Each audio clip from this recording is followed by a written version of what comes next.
Hello again and welcome to another episode of the Real Estate Junkies. My name is Nick Zigic and today we're going to be talking about something very special, and that is how to pick a real estate agent. So today in the studio to help me out, break this deal so you, because this show is about you, is going to help us choose or figure out how to choose a right agent for you.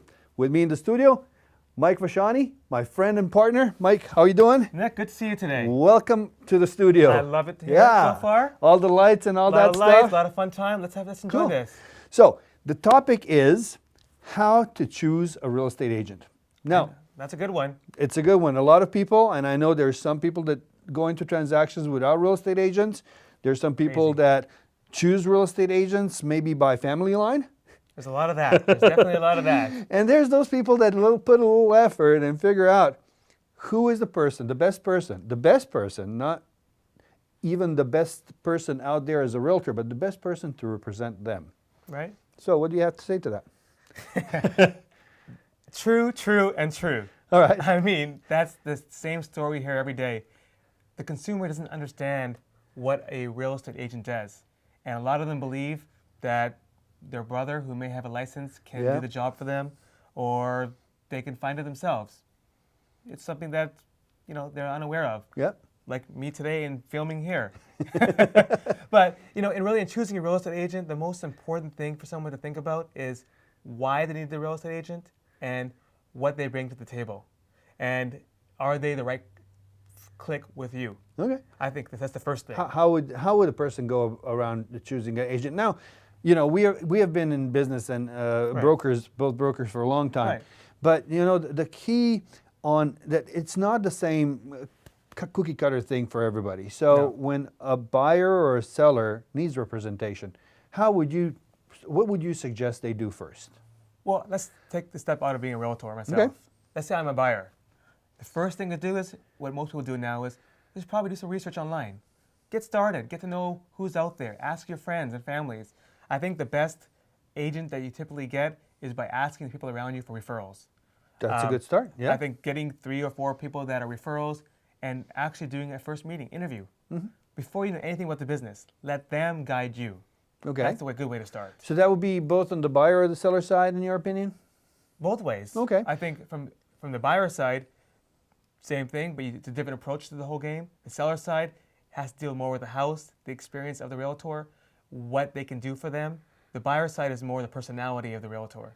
So, you made a good point on one thing that I want to stick to, is there is the questionnaire. So people could bring in an agent. I meet with clients every day, and I know that they don't have the right questions for me. So I have to give them the questions and the answers. So what would be the questions? A good question. That's a good one. A lot of, when you meet with, say a buyer, the first thing I would do is, if a buyer called me, is they think they know what they want right away. They'll say, I want a 4-bedroom house, I want 5,000 square feet, I want to live in the best community and the best schools. Yeah, for $200,000. And I have $200,000 in cash.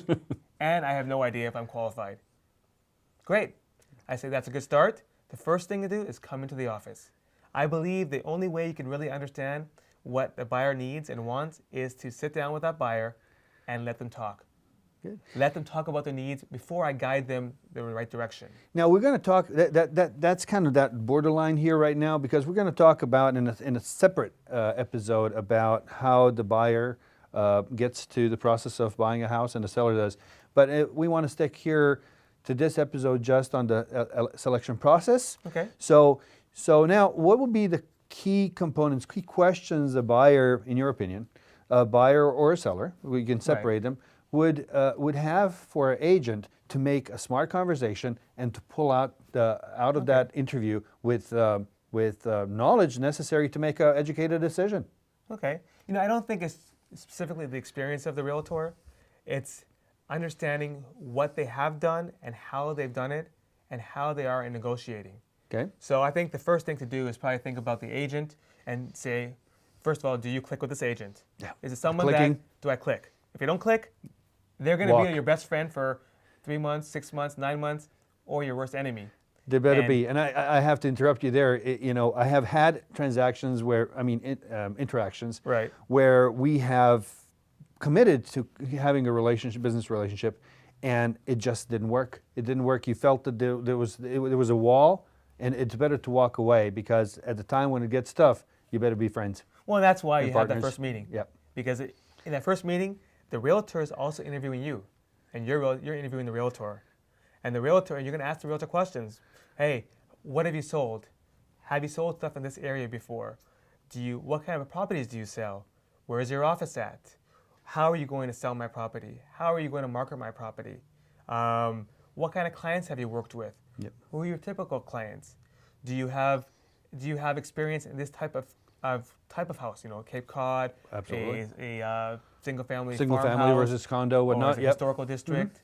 And then also the other thing too is not just the experience of the realtor and not just the company they're with, is the realtor themselves and what kind of experience they have in the industry of real estate. And what I mean by that is, how involved are they in, say, their local association? A lot of realtors just sell. They don't get involved in the organization side of real estate. Right.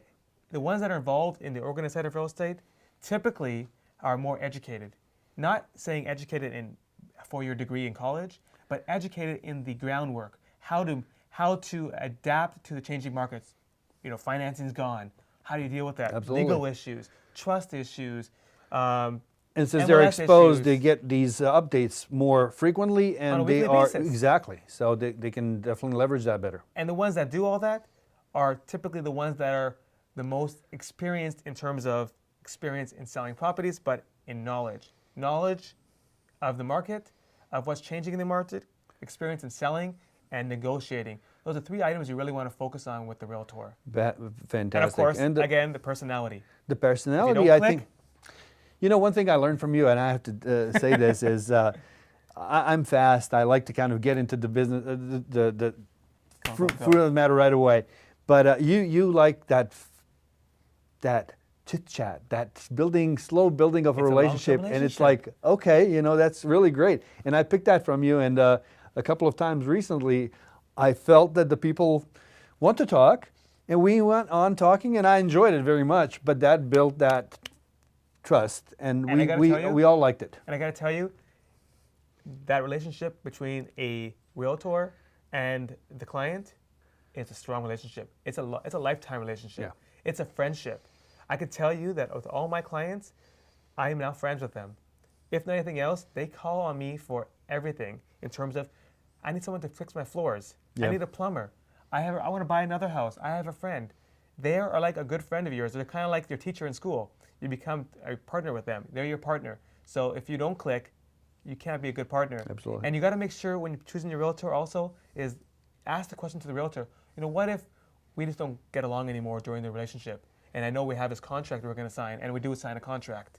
How do you feel about that? You know, my answer to that is, if we don't get along, or there's something that's changed in our relationship, and I cannot service what you need, or you can't service what I properly. need, the contract means nothing. Right. I don't want to do a job for you if you're not happy with my services. Yeah. And things happen during relationships, and we can talk about more about that I on agree other with shows. that. I agree with that, and especially in the tough market, not like this one that we have now. In all markets.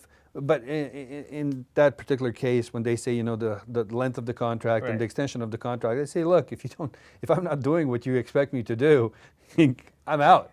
You know. Negotiating. Yeah. I got to do Show everything. me the right properties. Yeah. Bring me for right vendors, affiliates, everything I need from you. Because you know what, the buyer is relying strictly on the realtor, me. Right.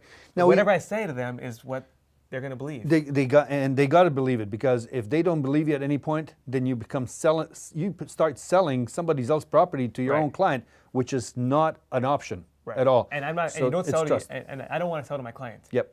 I want to get my Help client the them. best deal and help them walk through the process, because there is so much involved in this process, which I know we'll talk about later on.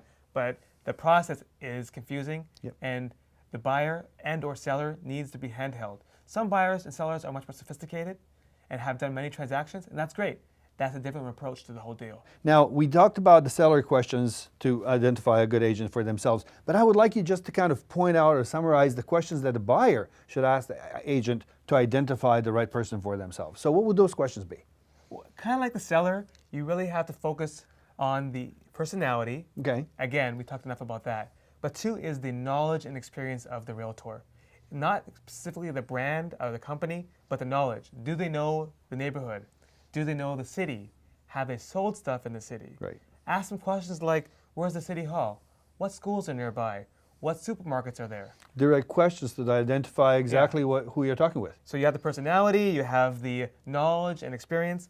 Another thing I talked about earlier was being engaged in the organization side of real estate. Yes. Well, are they a real estate agent or are they a realtor? Okay, that's a good point. And a realtor is someone who is a licensed agent, who is active in the association or a part of an association, part of the state level and national level, and obliged to a different level of ethics. They have taken the stance that they're part of the organization of real estate, and they're going to make sure that they follow the right rules of real estate. All those rules. And Yeah. if I understand correctly, or my memory serves me well, only a member of the local, state, and national association can call themselves a Yep. A realtor. local association, California Association of Realtors, and the National Association of Realtors. If you're not part of that, you really are not practicing real estate to the fullest and not taking in all the stuff you should be taking in and putting out there when you're selling or buying a property. Well, I think that covered it pretty much now. Thank you, Mikey. No problem. Thank Yeah. you very much. I hope we covered everything, that you have learned a lot on how to choose and pick the right agent for your needs. And until next time on the Real Estate Junkies, I'm Nick Zigic. See you later.